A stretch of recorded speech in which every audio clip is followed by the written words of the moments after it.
welcome back to my channel.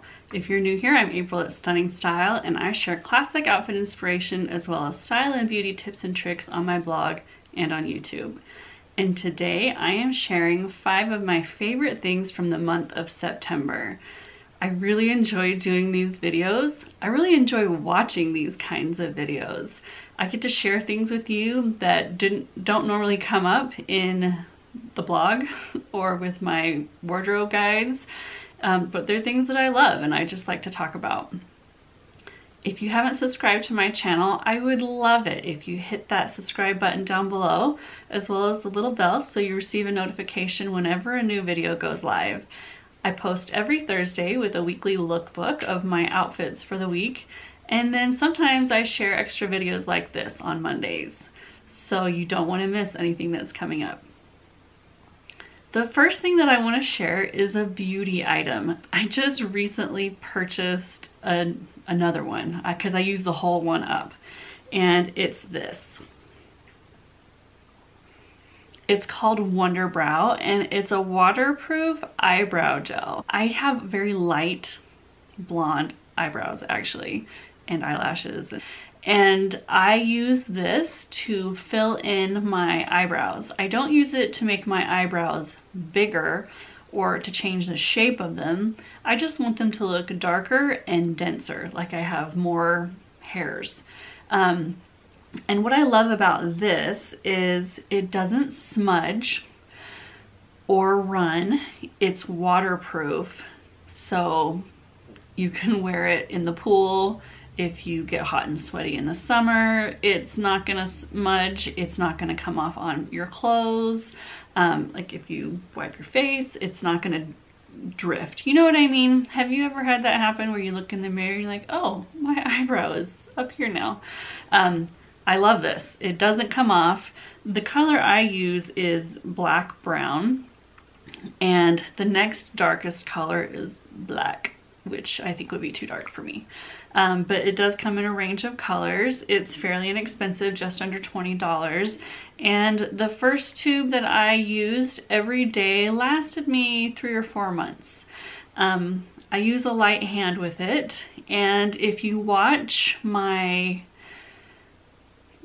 I don't know if I'm gonna post it before or after this video, a new makeup look, I do use this, and I will link to it so you can see exactly how I apply it. But I just kind of stroke it on, and then I use a spoolie brush to run it through.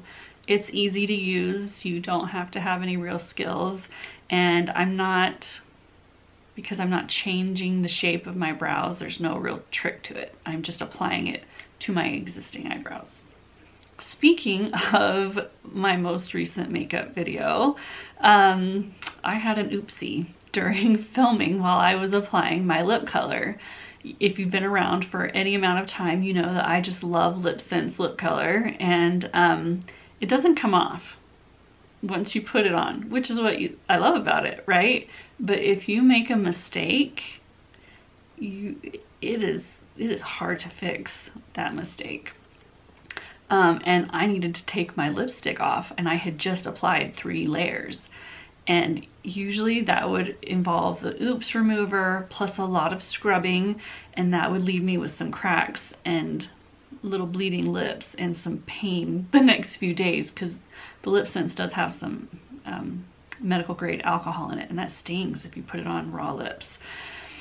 I recently purchased a new makeup wipe remover, and when I used it the very first time, it was at the end of the day, and I used it to remove my makeup. It took my LipSense right off. I was shocked, because usually I wash my face at night and I scrub, and then I use an exfoliator and I scrub my lips, and I still don't get it all off. And then and that's at the end of the day after wearing it for 15 hours. And then the next morning I get another cotton pad and put witch hazel on it, and I scrub and get the rest of it off. So it's kind of a process to get it off from the night before to the next morning. So when this took it right off, I was shocked. I normally would not share something that I just recently bought without testing it out for at least a month to see how I really like it. But I'm sharing this. These are the Rodan & Fields Instant Makeup Remover Wipes.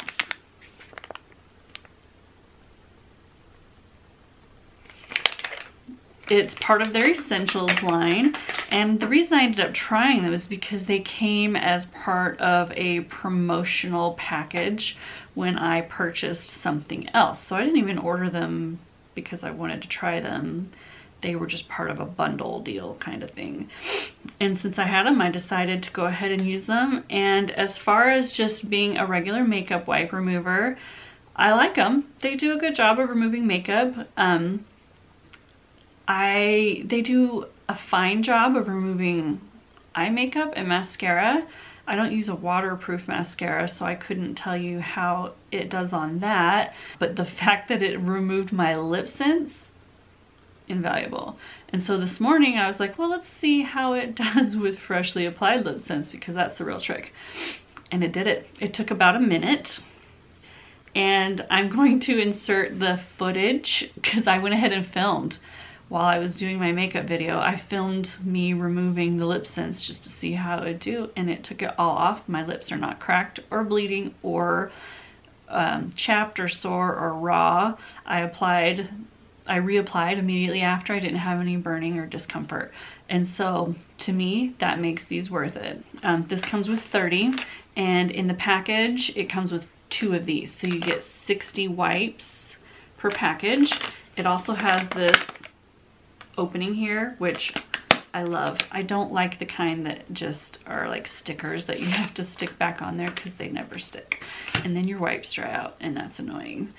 So I recommend these, especially if you're a Lip Sense user.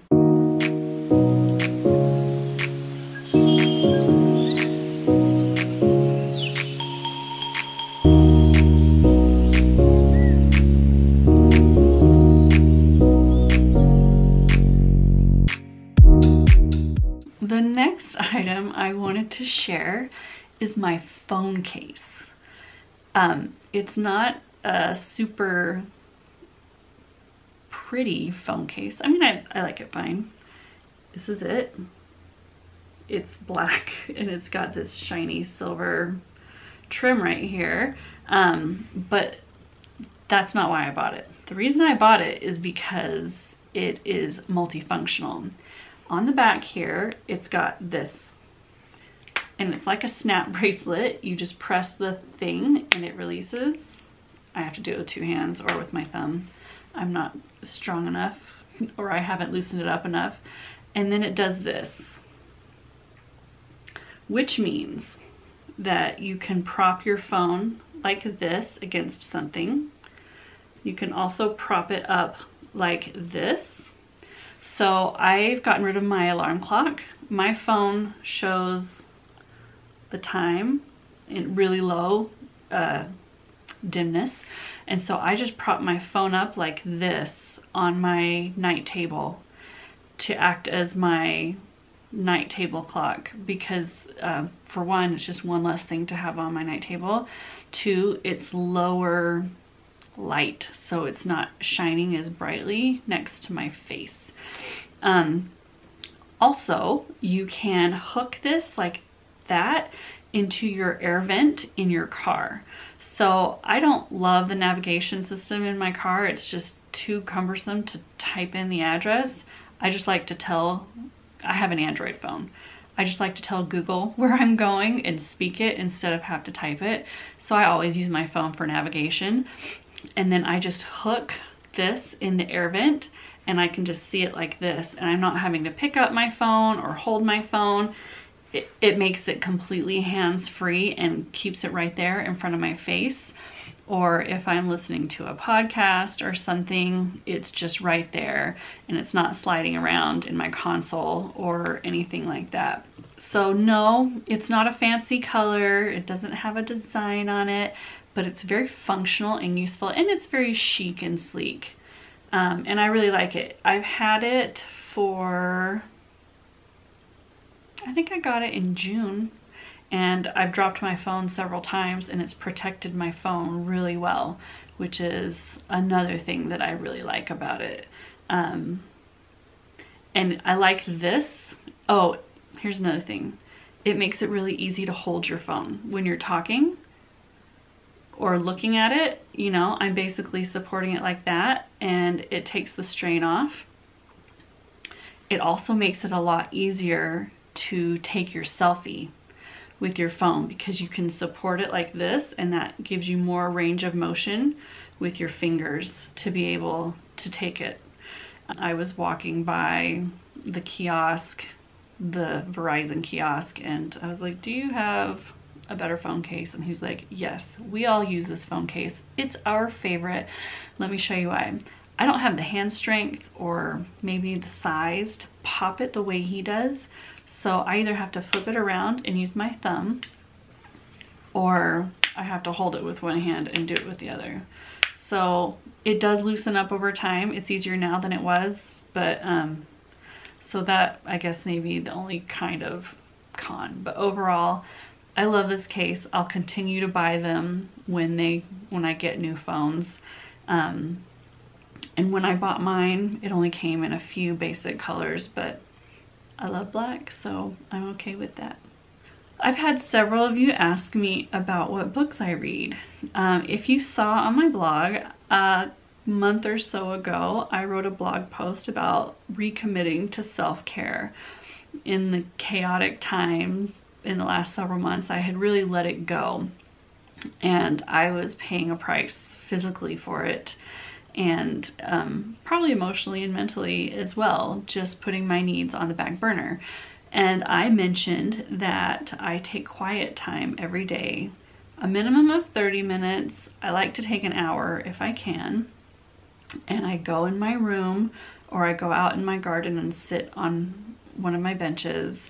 And I like to read. And I've had some of you ask me what I like to read.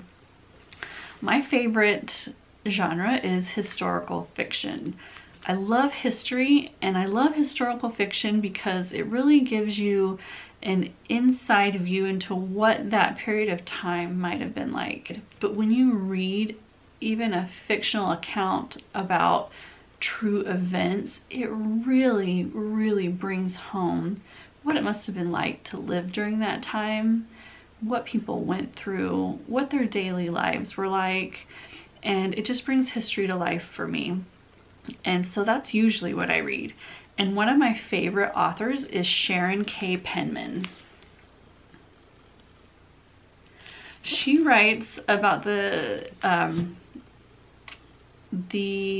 British monarchy, starting with when William the Bastard died in the 1100s, and there was a huge civil war because he left the kingdom to his daughter, Empress Maud, and his nephew Stephen usurped the throne from her. There was a huge civil war. It was so bad during those 20 years that the people said that Christ and his saints must be asleep. And that's so When Christ and His Saints Were Sleeping is the first book in this many book series. Currently, I am reading the Plantagenet series about King Henry I and Eleanor of Aquitaine, and their story and their 4 sons, what happened during that period. It is fascinating, and she is such a good author, and she manages to bring in small details about what life was like back then without being, she weaves it in so naturally to the story, you know, just about what the food they were eating and how they ate and customs and what they wore, and just, it's fascinating. I love her books. They're long. This one is 600 pages. The one I'm currently reading, I think, is 700 pages. And I really enjoy them. Sometimes after I finish one, I have to take a break, even though I want to start on the next one. Sometimes I'm just like, oh, my brain needs a break. That was a really long book, and I'll read something maybe shorter in a different time period. But it's really interesting, and I read some of these before our last trip to London, and it just made everything so much more interesting. Our tour of the Tower of London was so much more interesting because I had read about life and what it was like to be kept a prisoner there before I went. And that's another reason I love historical fiction. The last thing I want to share with you might seem a little strange, and it's heavy. Hold on. It is my bread machine.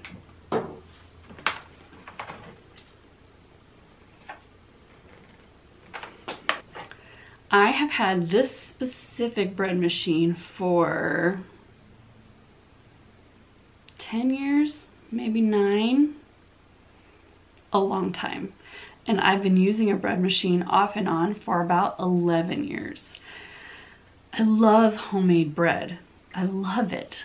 And there have been times when I have made it the full homemade from scratch way with my Bosch mixer and doing it all myself, kneading it in the mixer and then pulling it out and rolling it and shaping it. And then I get into really extra busy seasons of my life when I just don't have time to be home for the full period that it takes to do all of that, or I don't have time to stop what I'm doing and go punch it down and then go punch it down again and then transfer it to another bowl to rise and then take it out and roll it out and shape it and let it rise again.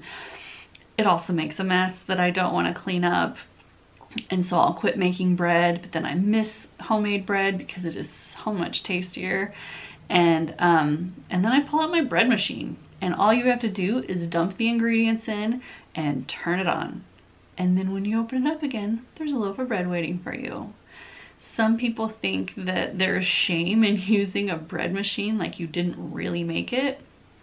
Sure you did. You put all the ingredients in. It's no different than using a mixer. All you didn't do was shape it. Honestly, that's the only thing that you did not personally do. And I see no problem with that. I love homemade bread. And so about 5 or 6 months ago, I decided to pull out my bread machine again because I was not going to take the time to do it the other way.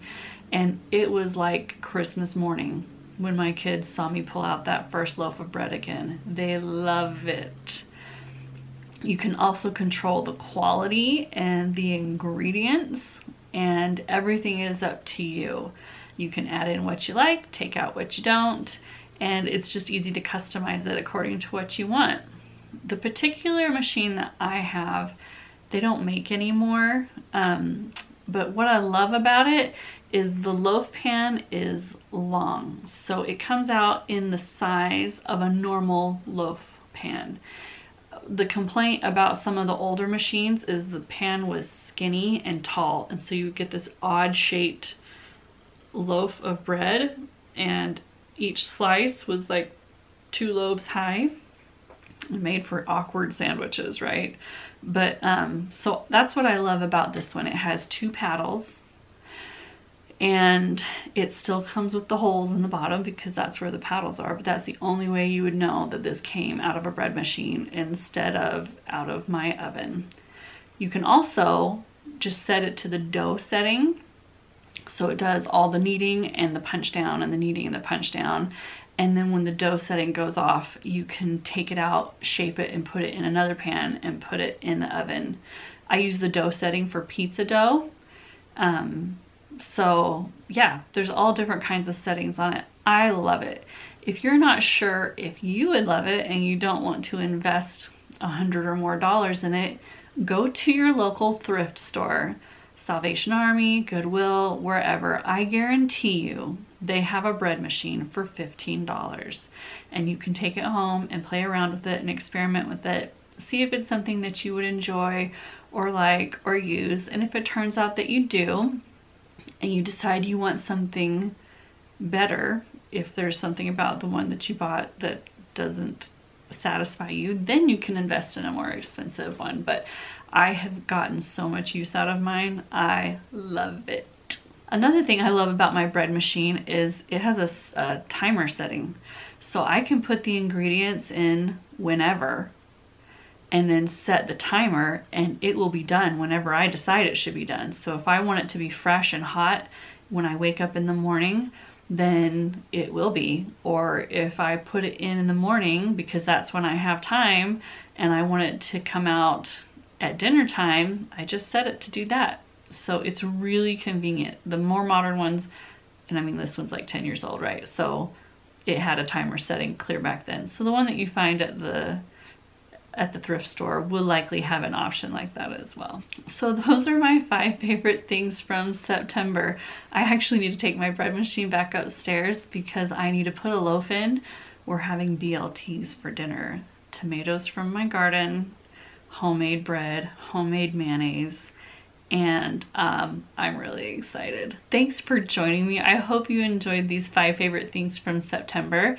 Don't forget to check out July and August as well. July was my very first one. And I will see you back here on Thursday for another lookbook. Have a great day.